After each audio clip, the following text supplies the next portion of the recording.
Hey listeners, did you know that Yogi Triathlete offers endurance coaching for body and mind? We offer personalized training plans for endurance sports, wellness and mindset, nutrition and recovery guidance, and race preparation and strategy, all within the supportive community of Team Yogi Triathlete. So if you're ready to conquer your fitness goals and push your limits, our endurance coaches are ready to guide you on the journey to peak performance. Go to yogitriathlete.com today to set up your free 30-minute discovery call and embrace a future of strength, stamina, and achievement. Your goals, our experience, the perfect match for unstoppable success. I think if you put it in the universe, that's why I talk about Kona, there is a force to that. If you have the courage to speak something out that is so almost ridiculous, delusional. But the thing is, there's nothing irrational about winning a world championship. There's nothing irrational about winning a gold medal. That's why I'm not surprised. For example, unfortunately, the Germans haven't been doing well when it comes to Olympics and all. And I think it has to do partly with the environment, maybe that it's not a dreamer culture. They don't have that. And most of the Germans that adapted that removed themselves a little bit from that culture. Doesn't matter if it's the location essay, but they evolved, because I know I have the same mindset. It can give you a lot of strength and when you have that background, but you have to know you have to learn to dream, let's say.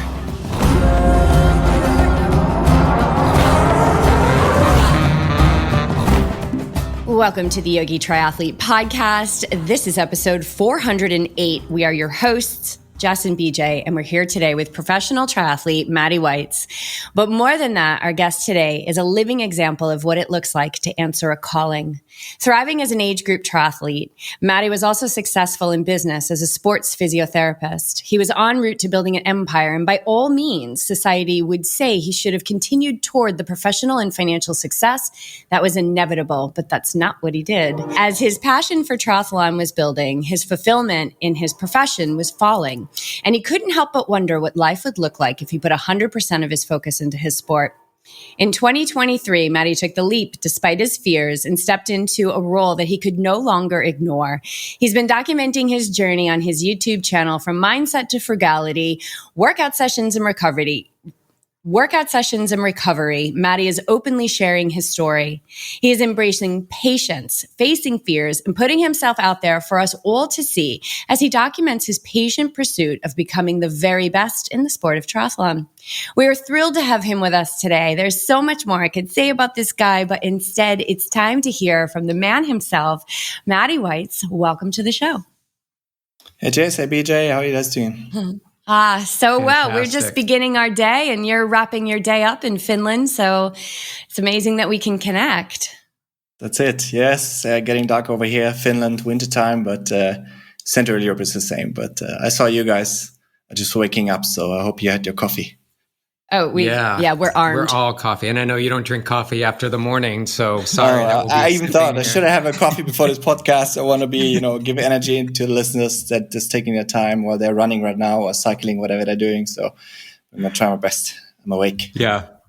It's so good. So good to have you here again. Thank you. Thank you for this time. And, I've been doing a deep dive on your story and who you are. And, I spent a lot of time on the trainer, so I'm binging YouTube a lot, really immersing myself in how you got to this place, actually how you got right here to our podcast. So, I think that's a good place to start for people that don't know who you are. Like, where did this journey begin? Just sort of alluded to it in the intro, but where did this story begin and how did you get here? Yeah, I guess we could start with the story how do you get into sports and this stuff in childhood, but I think I'll bore the audience to death if I just say it's a standard sentence, like I sports when I was growing up and all those things. But I think one thing that's probably worth highlighting is one thing that happened was when I was very young, I was doing judo. That was one of my first passions, so martial arts. And I was, without sounding arrogant, I was pretty good with it. I had a knack for it. And fairly quickly, I was one of the better guys from the young team, let's say, or the young guys. And then I was supposed to go up to the older team, and I did. I went for 1 or 2 sessions, and I did judo for years, and then I just quit the sport. I just quit. I had no, let's say, support around. I just the smallest resistance, and I quit. And that's why it's worth highlighting, because that stayed to me until this day, because after judo, I did a few things, running and all, but then I did my first triathlon, like so many of the listeners as well, probably, and they feel the fire of these three sports and what it does to you when you cross the finish line. And I had that thing again after judo. And then I felt that, okay, you're not going to quit this no matter what. And that is probably the reason, because the last 6 years, I mean, yes, I was in age grouper wise, I had a good coached years, and then I qualified for Kona and those things. But then really the last 5-6 years almost there was not much going on, but I didn't quit. And that is, to be honest, the only reason I didn't quit probably is because of that promise that I made to myself, because I knew I have a burning passion for it. But, I also have a strong ego, so I want to perform. I can control it, but I mean, I have, want to see your numbers improve and all those things. And they didn't happen for many, many years. And yeah, so because of that promise, I didn't quit. And yeah, now it's turning back around. It was a long drought, but now I'm back to what's, I always enjoyed it, but the progress was lacking. Yeah. Oh, that's such a tough space when you're showing up. Nothing's changing. It seems like nothing's changing. It seems like you're stagnant, but what you're building is momentum. And you never know when that momentum is going to hit. What was it about this? Was it regret? Was it a burning desire? Was that this promise was so firm and solid? What was that feeling like? You're like, I have all these reasons to give up, but I'm not giving up. I think it was really you can call it, I don't know the right wording for it. I mean, passion is one, but that's probably a too broad a term, but like, it's something like you feel like this is something not just that you're good at, but you really love this. You probably hear it on my YouTube, or like I just did a Q&A live session the other day. I wanted to do 15 minutes. I just babbled about triathlon for an hour straight. It's really one of my, general sports, but everything that comes with it, it's a real passion of mine. And I think that's one of the reasons why I feel, because a lot of people spend their lives searching for something, and I did get lost in this journey when the sport didn't go. Other things came up in life, and like the work side came up, and suddenly things started developing there. And I gave suddenly then more energy there, and then things started happening. But then I just realized that it's not even remotely the same feeling that I get from the sport. Although on paper people say, there's this one saying that it's really funny. I always laugh about it. Everybody knows money doesn't make you happy, but still everybody wants to find out for themselves. And it's so true. It's not like I was rich or anything like that, but I saw the path, and I talked and I met people in my life then that, for example, one guy, just interesting people through patients as a physio, and he was in a top 10 list of richest in the world. So like billionaire you couldn't even imagine. So, and I just saw, and then all those other people as well, but like I just saw them, and yeah, it's not happiness, right? They're developing their own games in a sense when it comes to money, and it's just, in the end you got to find what is your passion, and that's what I found, and that's why probably the reason why I definitely never quit, even when I worked the house down at work. Let's say I never sacrificed. I maybe sacrificed sleep. I sacrificed my immune system. Probably was some of the reasons why I didn't improve, for sure. Why I overtrained, but I never didn't show up. So I had to control this passion basically, because it's burning so strong to an extent that if I don't put a lid on it, it's just gonna go. So. What was support like around that desire to follow your passion? Maybe close community, family, friends, like were they on board and really like, let's go, yeah, you can do this? Or was it like, it's not the path people should be taking? Probably the latter. So growing up in Germany, Central European mentality, and especially Germany is a lot. It's about, first and foremost, job, education, those things, and sport is always considered as a hobby. So it's more like that, and it was like that growing up. So I did the stand-up path next to it. But to be honest, over the years, all those things I kind of, because I didn't have like straight up mentors in this area, I kind of built it together through books and podcasts. So even today, it's like people I admire, like from the mental side, let's say the Kobe Bryants out there, or there's so many of those guys who are like so advanced when it comes to the mind. You can just hear it, and you can switch on like right now, you can switch on a podcast, and you basically imagine, and you're alone in the forest. Let's say you switch on a podcast, and you're imagining you're just having a conversation with this guy, because it's so you can really almost download like the blueprint in some areas, because there are patterns with all those people when it comes to mindset. It's not just, the physical abilities, but it's basically there's never quitting, basically always continuing. If it is your passion, keep going. Eventually it's going to work out, however that looks like. So yeah.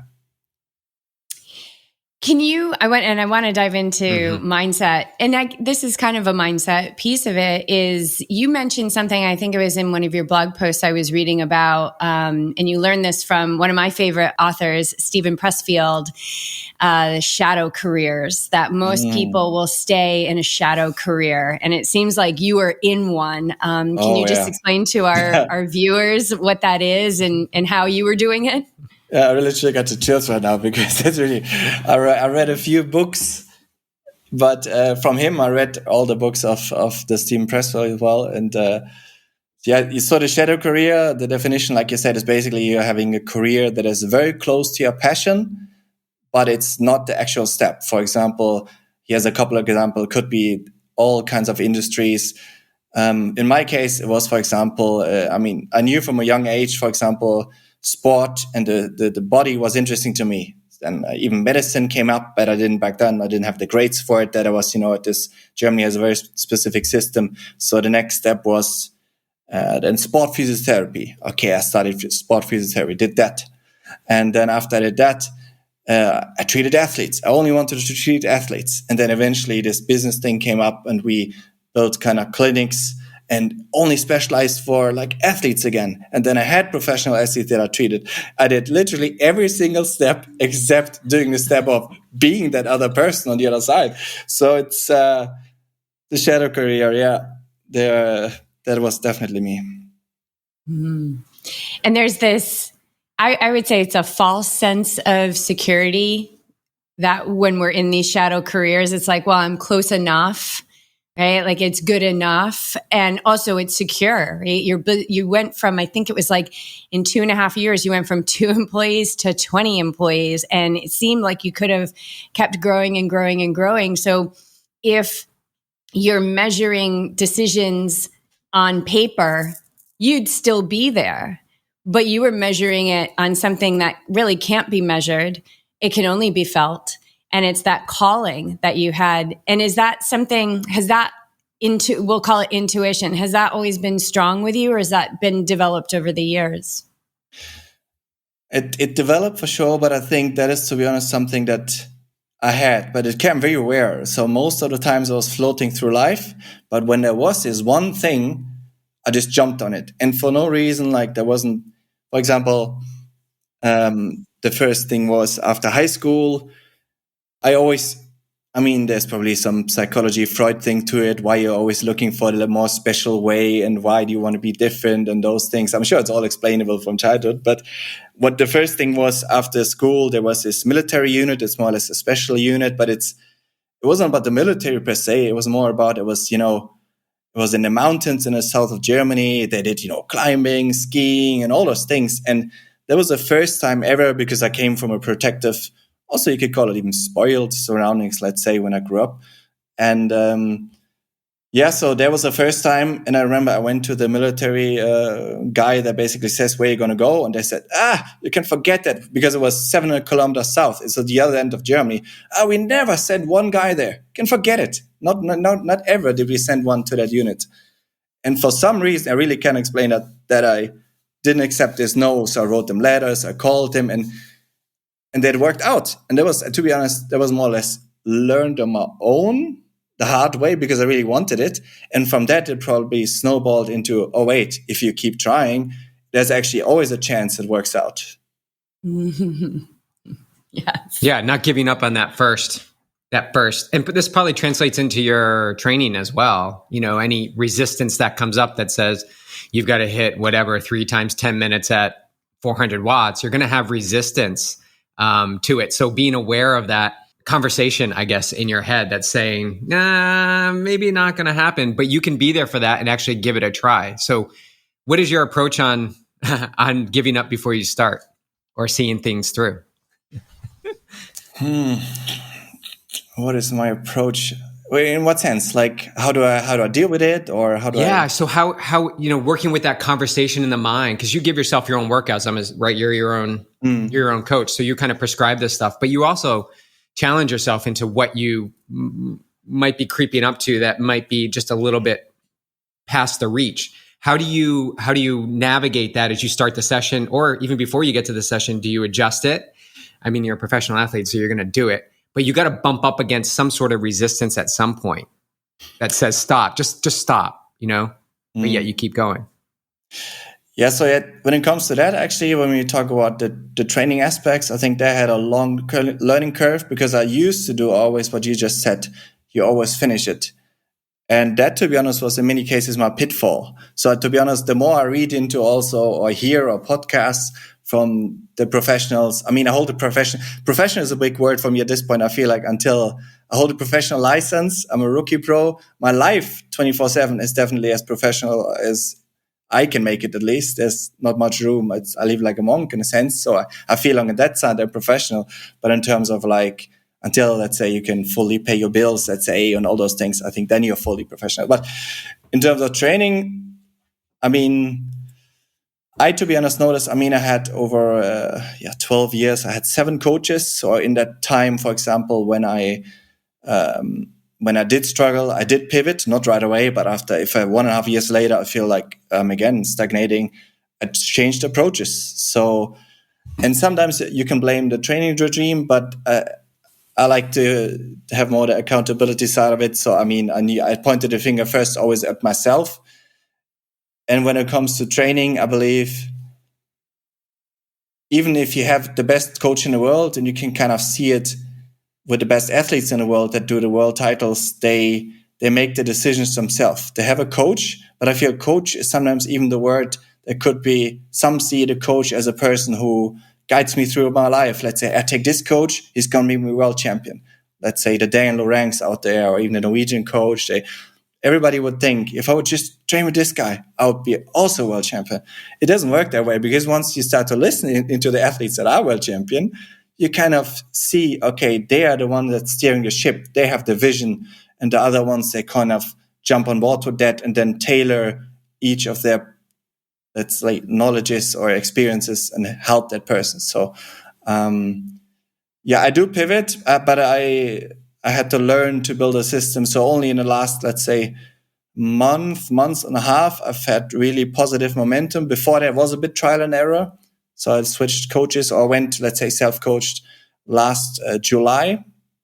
So it's been a minute. And in the beginning, I did some things wrong. Well, you can't say wrong, but let's say I failed, but I adjusted and pivoted. But now I feel like I'm on a very good path that leads to, most importantly, consistency, but also I can train the way I want to. I can push to those, not limits, but I can push myself, but I'll have a system in place that, I have 10-day cycles, for example. I went away from 7-day cycles to 10, because the normal triathlon community is often like 3 weeks on, 1 week off. And then at 3-week time, no matter what would be in a program, I would ruin myself. I would tilt it.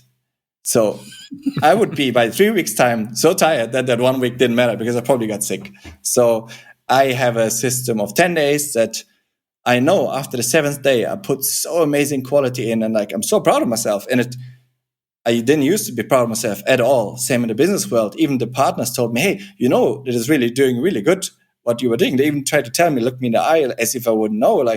But like you say, I didn't have that feeling. I didn't get a feeling from, this is great. But now in training, even on my own training, more than I have ever had from a coach or anything, alone from that perspective, there's a lot of things moving. And if I'm not moving in swim, bike, run in a strong curve upwards, I'll be the first to take on an advisor to help me look, what is missing?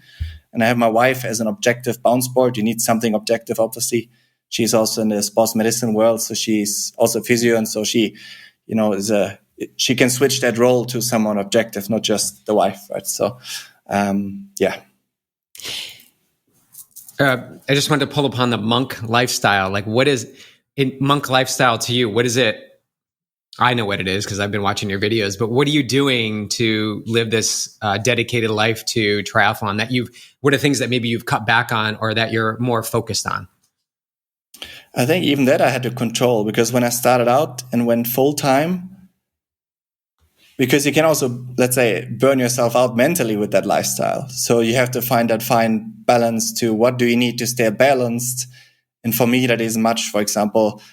So my days, I look more towards, again, role model wise, when I hear people like Kobe Bryant talk or Michael Phelps, and they have amazing stories. And when I hear those talk, I kind of lean on those a bit. Okay, I don't know details. I don't know them in person, but like they describe a certain lifestyle and pattern and mindset throughout their days. And same as the Kenyan runners, eat, sleep, train, repeat. It's easier said than done, but how can you have a system that you can maintain that for months and not, 2 months and then you're like, oh, I hate the sport. So I found a way now to do that.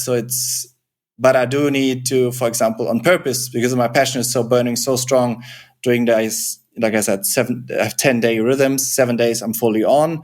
And then the 3 days, one is fully off, 2 days active recovery. So easy movement by feel, everything.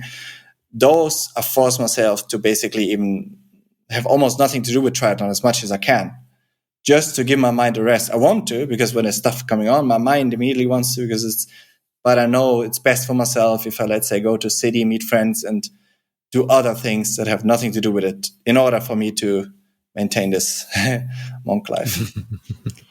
Yeah, that's mindset training. I would say those couple of days where you're really pulling away from the sport, because you're going to have impulses, right? Like you've done this big block. It's like more, but you're not responding to those impulses to do more, and you're moving in the opposite direction of that. And you've already talked about Kobe Bryant. Who are some other Michael Phelps?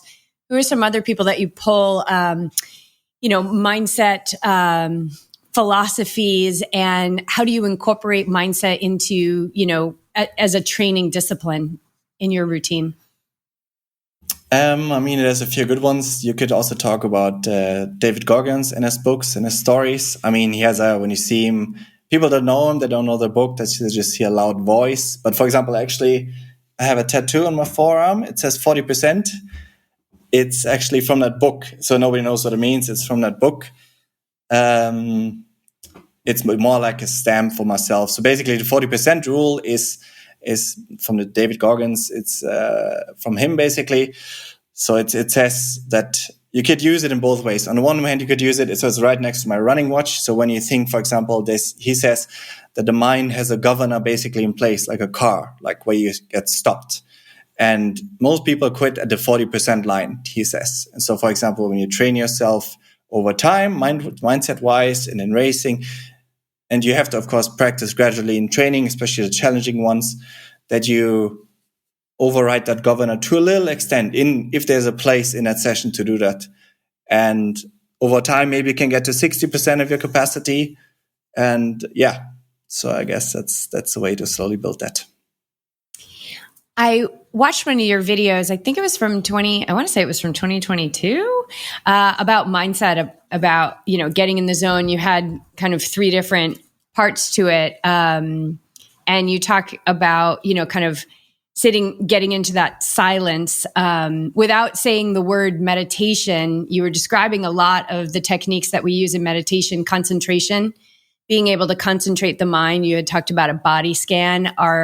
Is that something that you incorporate regularly into your training, or is it, that would just end on that note? I think every single session, I would say basically that I prepare myself mentally when I go to the pool. I'm kind of, even from music I choose, or I would block out WhatsApp and those things. So you're kind of switching into this a bit different character, and then only that moment counts. So that's what I always found very, very interesting about the sport of triathlon, that it's so simple. While you're in it, you just have to think about, okay, at that moment, just about swimming, every single stroke.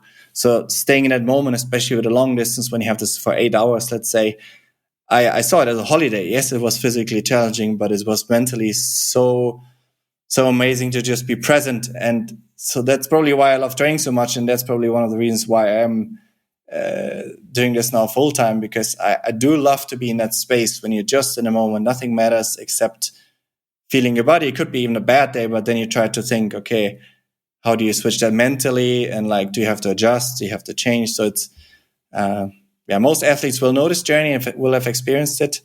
But I find it's the more you do it, and the longer you train over years, the more you learn about that. I feel there are several levels you can go pretty deep in, I believe. What's your relationship, or what's your pattern with journaling? I was just going to ask that same thing. I saw you pull up a pretty pink little journal on one of your videos recently. Yeah, it is. It says 5-year journal. So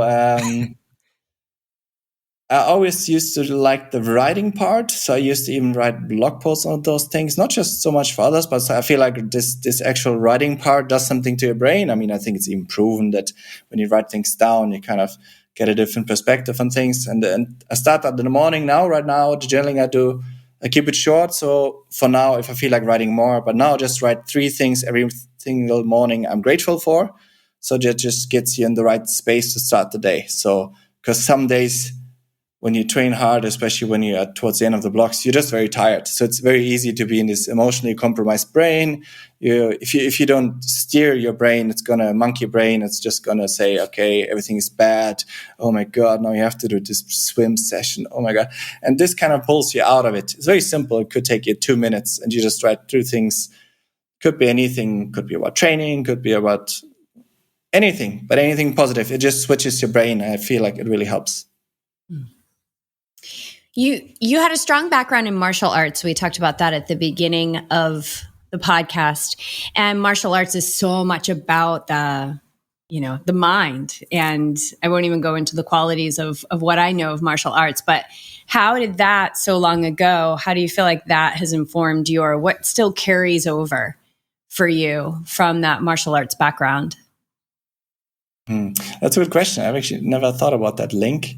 But there's probably some, because for a good while I did then Wing Chun, which is also from Kung Fu, kind of an eskrima. So it is this Chinese way. And we had the teacher and the kind of respect to each other you show when you go in. I'm just going through it in my mind now, the things that I did. So there was a lot of respect towards others. But yeah, I mean, don't judge a book by its cover. That was a very simple rule. Because, for example, I came from the gym and handball before as well. So I was a stronger 18-year-old guy, but there was a 50-year-old guy who was, I think, lawyer, doctor, that doesn't know whatever he was. Well, very thin, and from the book is like, yeah, of course, the 18-year-old guy, a bit more muscular, beats the 50-year-old guy, or like. But when it comes to just the calmness, control, self-control, calmness under pressure, especially.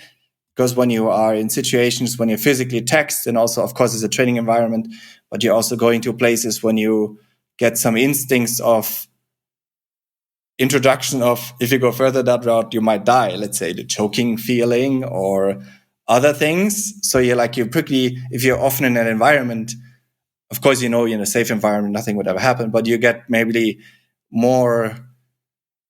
You learn maybe a bit more about how those hormones, when they start flooding in, panic, fear, what do you do with those? You don't have to they are there. So for example, even just heard in a podcast the other day, before a race, when you're nervous, that it's a good thing to be nervous. It means your body's priming.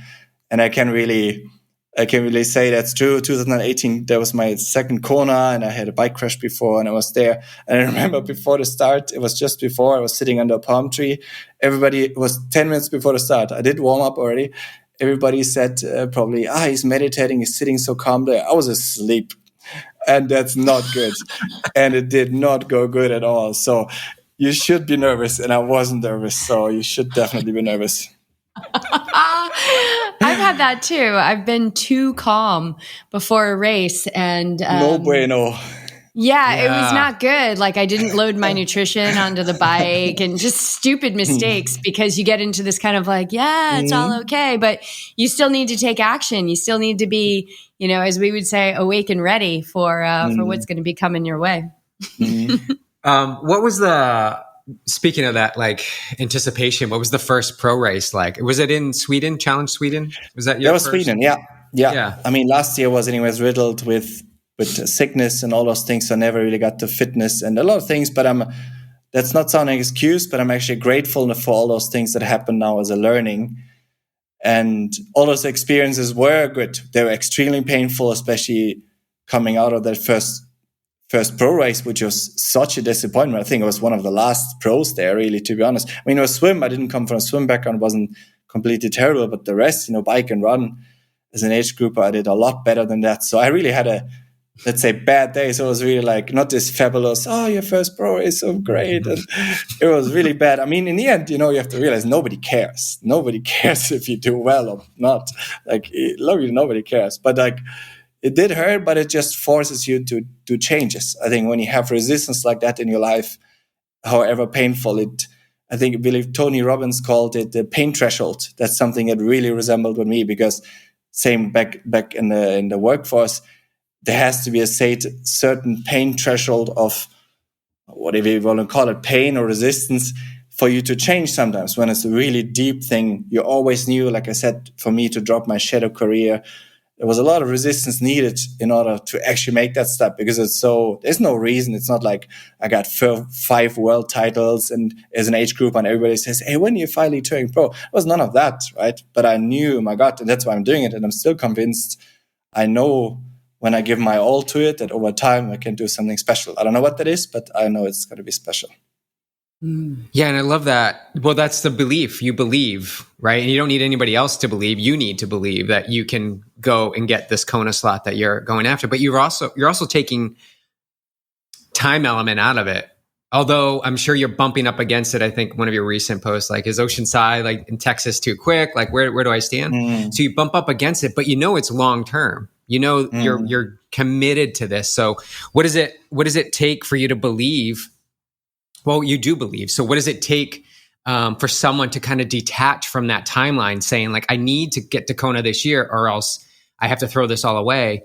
You're taking the approach of, well, if it takes 3 or 4 years, I'm investing in me. I believe in myself in this program. I'm gonna stay committed. I think that comes down to basically the science of goal setting. That's again something I never got taught. I don't know where I have it from, but from books probably, and people I met and podcasts, all those things probably cocktailed together. But the goal setting, for example, is an objective goal. If you say, I want to win Kona, I want to qualify for X, Y, it's not really a goal. That is super unprecise. So it's like, okay, let's have a look at what do you have to swim, bike, run. What do you have to do historically? You can look that up. Everybody has those Ironman results. In which range do you have to be to have a shot at doing that? What did you do historically? Where are you at right now? What did you swim right now? And what would be, let's say, if you put in this training right now, for example, I can't make a prognosis how I'm going to improve because I never in my life before first trained like this, and I never dedicated myself. So I can't say if it's going to take 1 or 2 years.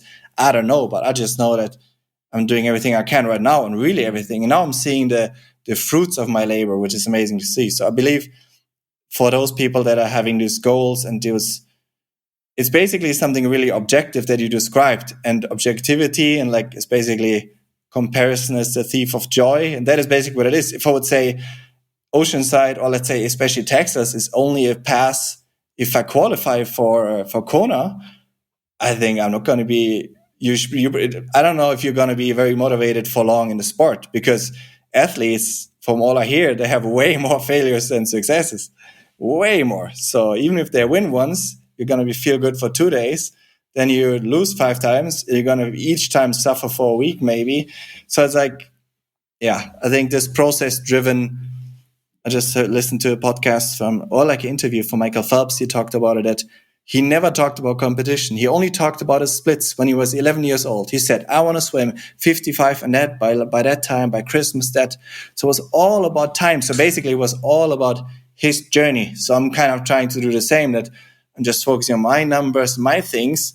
Then I go there. I'm going to race 100%, give it all I have, best decisions possible, follow my instinct with, like, in the back of my mind, always this trying to win kind of mentality. I think that is still important, that you have that somewhere in there, because otherwise you're just going, I got to let them go. It's okay. I'll just do my journey. I think that's a fine line.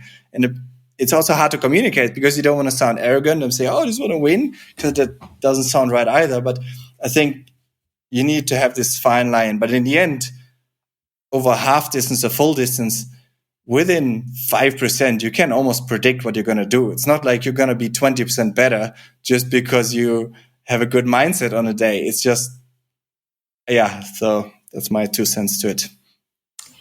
Why Oceanside? Why Oceanside? I mean, it's part of the Ironman series. That's kind of where it starts. It's, I mean, I could have done only Texas, and some people do that. Then I would have done the first triathlon of the year and right away an Ironman, right away a high caliber pro race. Like I said, last year I had no good pro races. So I want to kind of shake it a bit out of the water.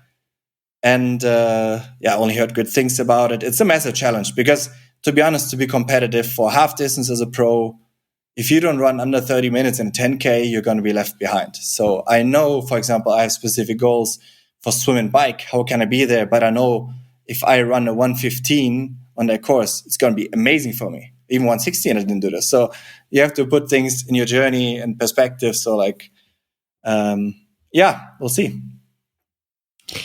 Yeah, but you're not. The thing that I love about it is that you're not shying away from it. Like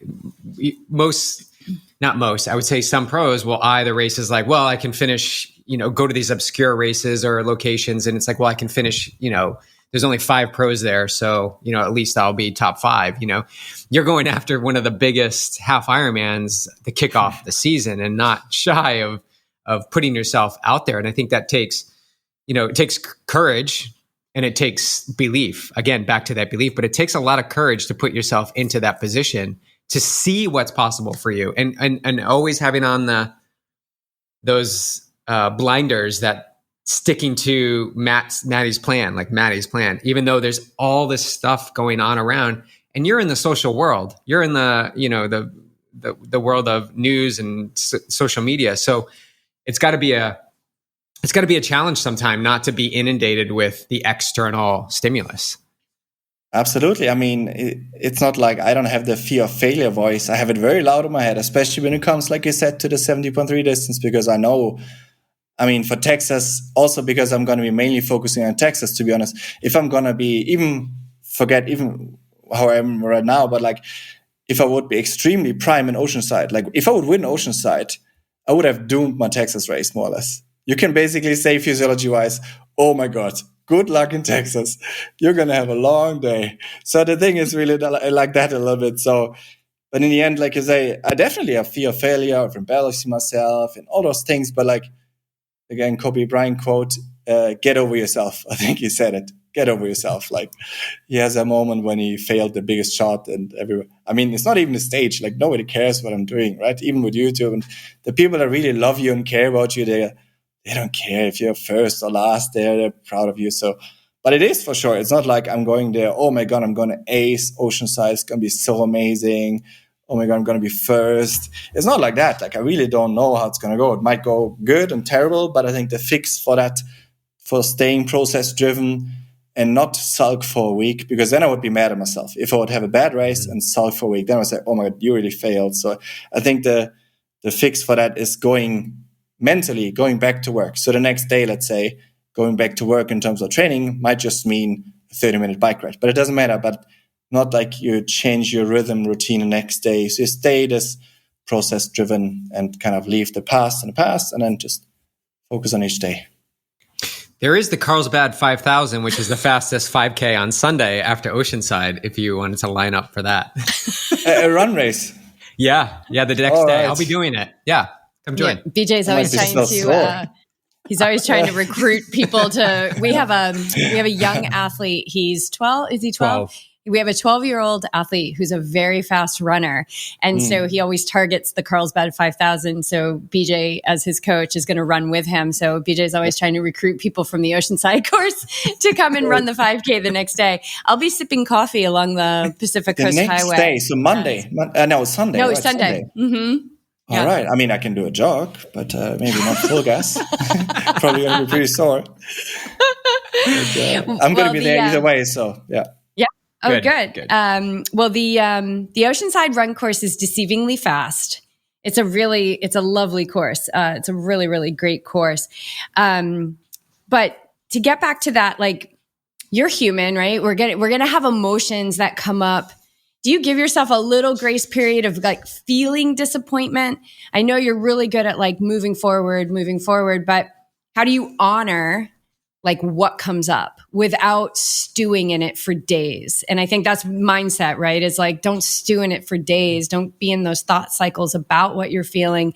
But do you give yourself a little grace there to feel what's coming up? Because I think there's a fine line between feeling and repressing. Exactly. No, you have to feel it. So you have to really but then fully feel it, like in your face, speak everything out that is in your brain and get it out. And really feel it. Because I think, like you say, if you kind of half feel it, and then it's going to linger, and then it's going to linger even longer than a week. It's because it's in your subconscious. It's going to influence decisions about your next training sessions, when you should stop probably. It's going to probably boycott the next month. Who knows? So, fully feel disappointment. Absolutely. Although it's extremely painful. So you really don't want to. But I think that's where everybody needs an outlet. I feel this writing part helps. This kind of neutralizes emotions a bit. That's why I kind of enjoy being so, let's say, authentic. And because I wasn't always authentic growing up, I didn't grow up in an authentic world. I was more like this. Everybody is a bit playing these roles. So I enjoy now really just saying what is going on in my brain. Yeah, it's truth, right? Truth is fluid. So you can show up in a room with everybody you know, and you can be okay. You don't have to worry like, oh, this person knows this about me and this person knows this about me. But there has to be a degree of what you're doing. And you might have just been alluding to it, like being out there and putting it out there where it's really benefiting you. You're processing your experiences, you're reinforcing your goals and your routines. And then we're all benefiting because we get this great insight into what it looks like to be a rookie pro and have big dreams. It's absolutely right. It really comes back, that energy. So when I write something, it's not entirely just for, the social world. It's also for me. Probably just as much. So sometimes, because sometimes you say things and you kind of maybe hit it in your brain, even like when you talk, you basically talk with a camera, right? It's very weird for me in the beginning when I started, you're talking to a camera, but then you get better, and now I don't even think about it anymore. But so you kind of just process through your brain because you don't have a person to talk to per se. You're just talking to the audience that might watch it on the couch somewhere, which is cool. But I'm talking basically to a reflection, so it's an internal dialogue, and it definitely helps to kind of process things. Yeah. How was that first live? I saw that first 20 seconds. You were like, "Wow, this is kind of weird being live here," but it was just like so raw. How was that first live video you did? Yeah, so I started doing a live Q&A session on YouTube as an idea, something new to combine a bit you can call it for the community, but also I feel like I also even that is not just for others, also for me, because I worked as a physio for many years and I helped countless people, not countless, but 16 patients a day, let's say. So you help to the extent that it drains you, but I helped so many each day. Even if I knew you're exhausted today, you really helped other people. And that completely went away with the sport. So suddenly it's just you. So I needed another outlet. That's why I use this journey that's also why I want this story to succeed. I want to cross the finish line in Kona. And it's not like, oh, look at me in the year one. It's not that, but it's like, hey guys, I quit at 32. Can you imagine 32? And I still made it to the world top. Oh, that's a good story. So that's going to hopefully motivate people. Because people, how it is these days. It's a difficult world for everybody. So it's people 9 to 5 are struggling. I think there's a high depression rates, even suicide. It's not a happy place. So I think hopefully through my story that will succeed. I manifest it in whatever succeed means. I already feel like it's succeeding now. But so maybe that gives some energy back. Well, let's talk a little bit about how you have been frugal with your, finances, as far as, you don't have any major sponsors right now. You have a beautiful bike, but I'm assuming you paid for that. And, but you're doing some home remedies for your fueling. And how have you, triathlon's an expensive sport. So we're speaking mostly to age groupers here, and it can be overwhelming, especially if they're, in a family, or they have a partner or a spouse that maybe doesn't get it, and they're spending all of this money. What are some of the tricks that you have adopted that has allowed you to stay pretty frugal with the expenditure of money? I mean, I really tried to focus only on things that are absolutely necessary. So, I mean, the biggest thing is probably for continuing having to buy it is running shoes. That's probably something you cannot skip on, even quality. So that's the one you kind of cannot compromise. But the bike, for example, I bought that when I was working still. So I had the wetsuit as well. All those big things you need when you get started, let's say. Depends where you are, but you don't need a wetsuit. But the entry barrier isn't easy for the sport. So that's true. So especially now they kind of, with triathlon bikes, they kind of cut the midsection. When I started for $2,500, you could get amazing tri bikes. You could get that still. That's gone. 5,000-6,000 it starts, which is like, oh, okay. So it's, I'm trying to do what I can. I mean, again, nutrition wise, I basically take just straight up sugar with a sodium mix, which is one part of the salt, right? So it's the sodium pills. It's like a sport product, basically electrolyte drink. So I use that because, again, I have to fuel the sessions. And until, of course, when a sponsor comes on board for sport nutrition, that is either more than a precision hydration at this point. Nothing else makes sense, to be honest. So I can say that. But those are the things I'm doing when it comes to daily life, and the rest, cut my own hair, save on that. What else? Netflix. Do you have any movie? Do you have any streaming services or Zwift or anything like that? I even cut Zwift. So I'm basically just me and the music, and I don't even look at Zwift. But I'm gonna get it back when I'm rich and famous. I'm gonna buy Zwift. Love it. Well, we might have to march you down to the Canyon headquarters, which is right down the street here. Oh yeah. Yeah, I know. It's that showroom is it's oh yeah, they have the showroom there. Oh yes, yes, very beautiful. I love. There's so much noise and marketing in this sport, which is great. Like, I guess I should not say noise and marketing. Marketing is a beautiful thing when it does what it does, and it's great. But it kind of gets blurred between what you need and what you want. And so I love the reference to the running shoes. Like you'll wait till the deal comes out. You don't care about the color, right? And I found myself just in this looking at the new Hoka shoes. I'm like, oh my god, those are amazing. They're $275. So can I get like a 2-year old model carbon shoes, and then you get to the level of, I don't care what it looks like. I don't care what the color is. I just need the performance. So again, this is you honing in on what's important to you and constantly keeping that focus. Like you just need fresh running shoes. That's really the goal. It doesn't matter what the color is. I know it probably matters what brand, because you're probably comfortable in certain shoes, Nikes, I think.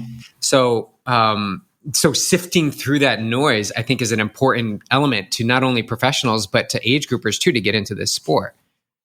Yeah, it is. It's I mean, on race day, I think there's probably a 10% confidence boost if you really look good, if you have a nice pair of socks, I think it could even do something if it really motivates you to that.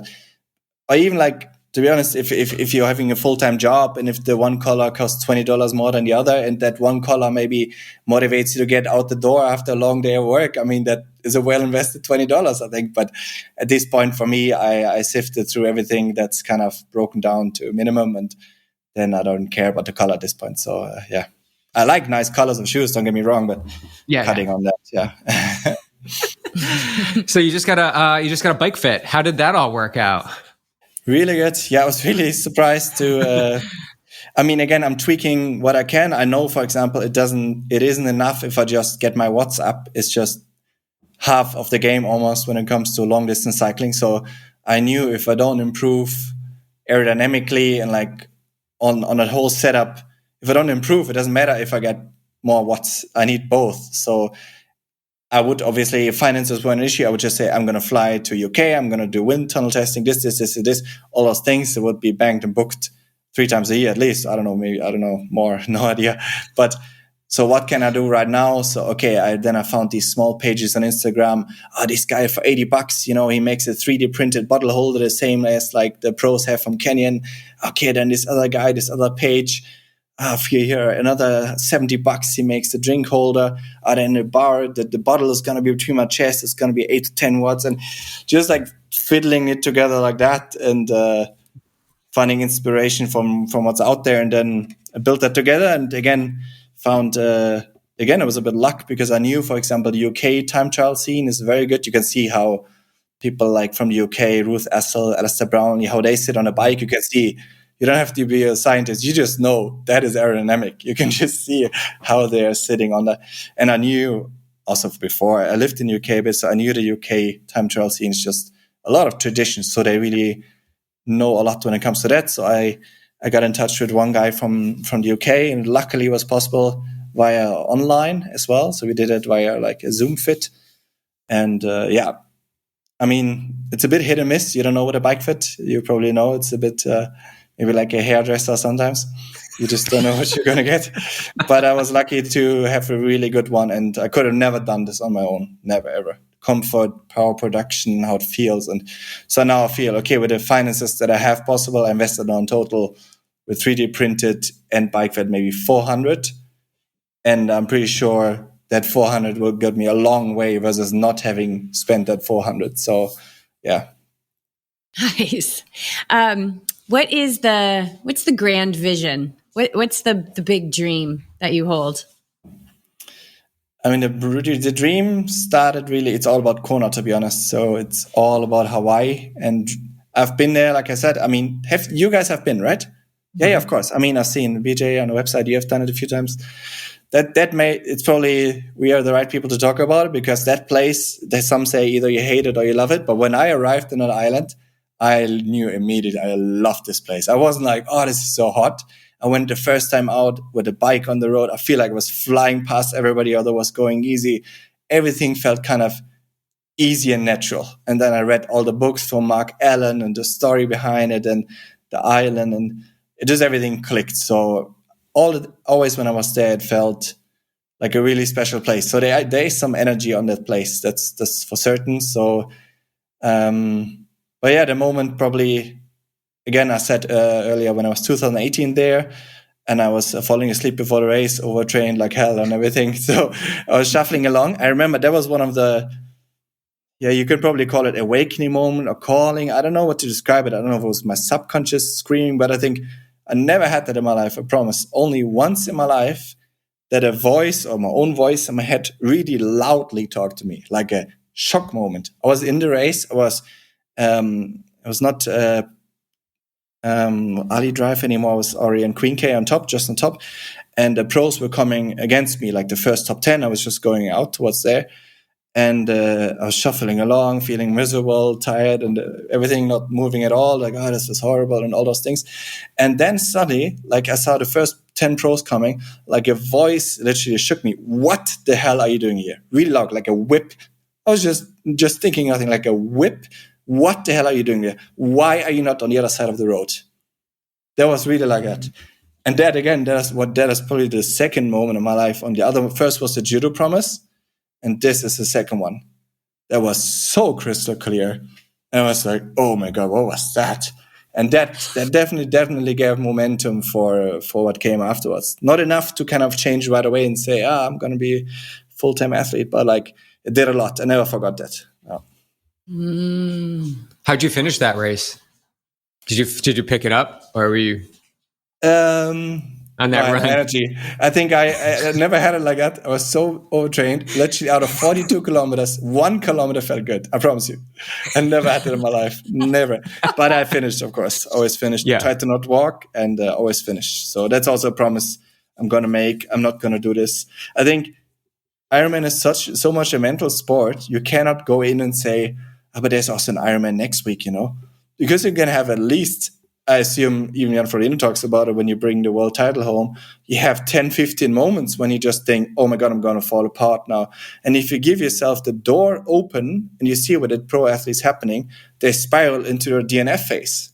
It's like one after the other, because you kind of basically expect, and I'm I know it's going to come now, for example, in Texas and those things, but each time it comes, it's still a shock, right? Because it might come really early that you feel not like you did in training, so really bad that you're like, oh my God, this day is over with. So you have to know that it comes, and then you somehow find a way through it. So you have to make before the dedication the promise again, you are going to finish. Even if I'm going to crawl and be 17 hours or just before the cutoff, I'm going to finish. So that's one promise for sure. Unless I jeopardize my health, obviously, unless it's really something, okay, I'm either sick or injured. It's the only one. But otherwise, I'll always finish. You got to let your yes be yes. I think that's an important concept. Finish the deal. As long as you're not doing harm to yourself, finish the deal. Like you're there. I think it does set a trajectory, and I've seen it too. It sets a momentum in the opposite direction. And now you're trying to push that rock up the hill, the rock that you just pushed down and created all this like ease and flow. Now it's going the other way, which is a lot of work to get it turned around. So I love that. I think it's important on the professional level, but also in the age group level to see through what you signed up for. Commit to yourself. It's a commitment to you. Christian Blumenfeld had also, you can hear when you hear him talk, he has a lot of passion as well for the sport. And he even said, and he said it so well, again, he rationalized it. He said, okay, I could have just quit the race, but what I'm going to do, I'm going to sit in a hotel and feel bad for myself and watch it on TV. And he said, okay, why not? I feel horrible. It was horrible. At least I can, do an easy jog and get an easy jog training session in. I'm anyways tapered, so I just do a training session or something. So it's a really process-driven mindset. So he's one of the few guys in triathlon that I know that, from a young age, I hope you get him on a podcast at some point where you have to talk about the moment. I remember he said it 10 years ago in Norway, triathlon was nothing. There was no existing squad or nothing. They said we want to win Olympics. And so he manifested it. I think if you put it in the universe, that's why I talk about Kona. There is a force to that. There will always be some people that say, okay, this is why is he talking like that? They will not necessarily get it, but there is a force if you have the courage to speak something out that is so almost ridiculous, delusional. But the thing is, there's nothing irrational about winning a world championship. There's nothing irrational about winning a gold medal. You can't rationalize that. That's why I'm not surprised. For example, unfortunately, the Germans haven't been doing well when it comes to Olympics and all. And I think it has to do partly with the environment, maybe that it's not a dreamer culture. They don't have that. And most of the Germans that adapted that removed themselves a little bit from their culture. Jan Frodeno lives in Girona, Patrick Lange a bit with somewhere else. Or it doesn't matter if it's the location, but they evolved, because I know I have the same mindset as Jan Frodeno. When he talks in German, he grew up next to where I grew up, basically. So he has the same thing, and he evolved from that. And it can give you a lot of strength and when you have that background, but you have to know you have to learn to dream, let's say. Oh, yes. And why not me? Why not me for the challenges of life, and why not me for, the highest level of what I can achieve in this life? Like, why not me, as opposed to why me? Why me? But anything that we've seen in this life, from these microphones to this computer screen to, the reigning world champion, was once in the imagination.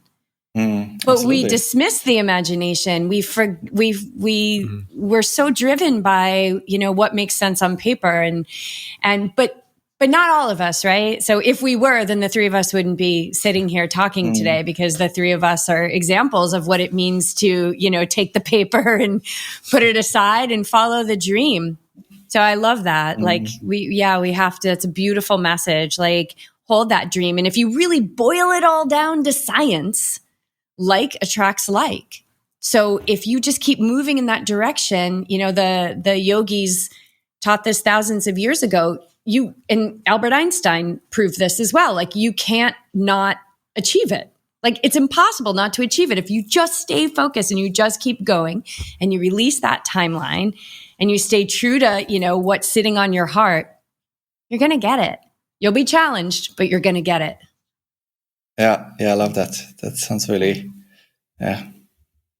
So, we talk about manifesting. How can we manifest, through this podcast, some support for you? Like, how can people support you best to get on this journey, to walk alongside you with it?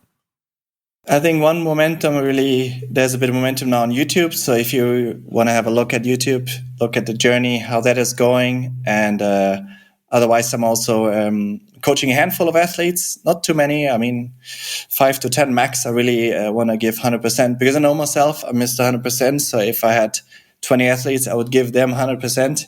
And I would probably boycott my own journey to this point because I'm with too much helper. But I'm trying to find some outlets to still, help. So YouTube, coaching for a couple of athletes if it fits.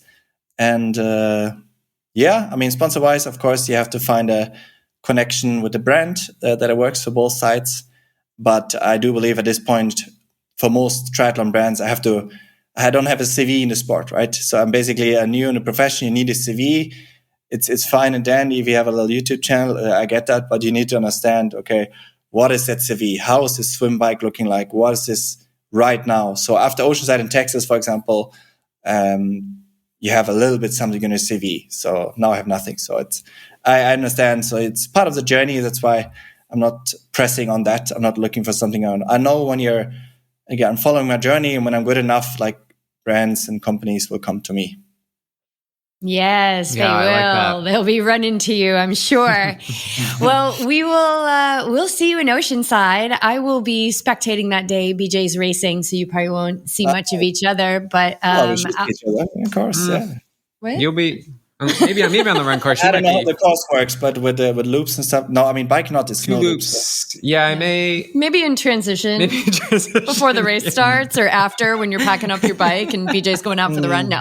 No, you'll be way out on the run. Yeah, you'll be on the. Yeah. Well, I will. I'll be out there and really look forward to.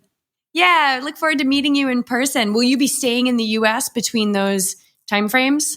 Yes, exactly. So full month US with the homestay families. My wife might come with the sister for the Houston race.